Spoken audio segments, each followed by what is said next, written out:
vsak izdelek, ki ga ali prostoročno napihamo ali napihamo v kalupo, je potrebno se potem ustrezno ohladiti. Ker če ga ne ohladimo po določenem postopku, izdelek zaradi nastajanja napetosti v steklu sigurno poči. Čeprav je smešno moče začuti, ampak se izdelki začnejo hladiti pri temperaturi nekaj okoli 580 stopinj. Seveda odvisno od vrste izdelka, pa tudi nižja temperatura ali pa celo višja.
Tudi učenci osnovne šole Rogatec smo se udeležili steklarske delavnice.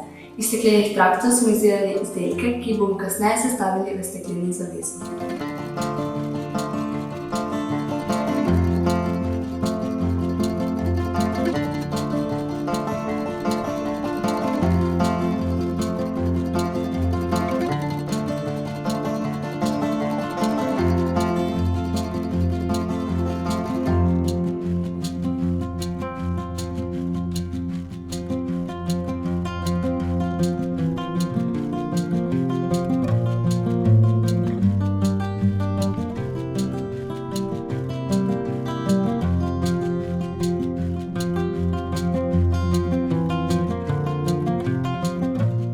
Naš sam ekozeliščni vrt je velik 15 arov, na katerem imamo posajenih 80 vrst ekosadik, enoletnic in trajnic.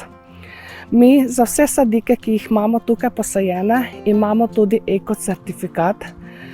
Kontrolo certificiranja izvaja Inštitut za kontrolo in certifikacijo Maribor.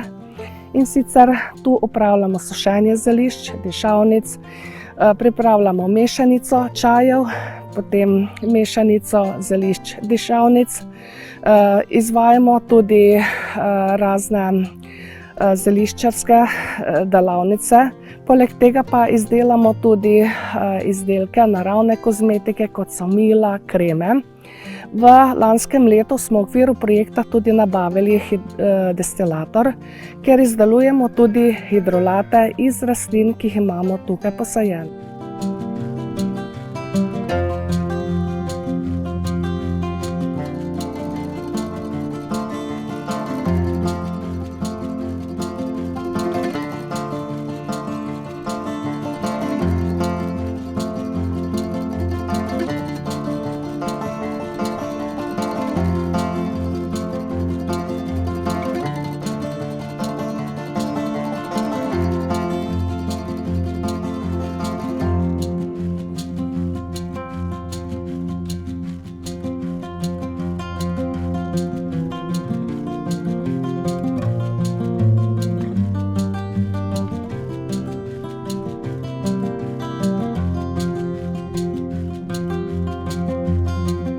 Namen projekta Včeraj, danes, za jutri je v smislu ohranjanja, oživljanja in interpretacije kulturne dediščine območja Obsotelja in Kozjanskega ter razvoja kulturnega turizma na podeželju.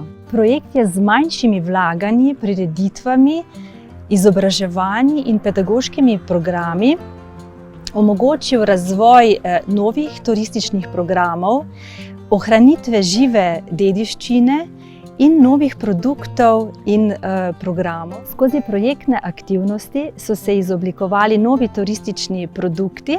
Konkretno gre za steklarske delavnice v rokodelskem centru Rogatec na dvorcu Strmol in pa ekozeliščarstvo v kulturnem spomeniku, ki je v bistvu največji tovrstni muzej v Sloveniji, muzej na prostem Rogatec.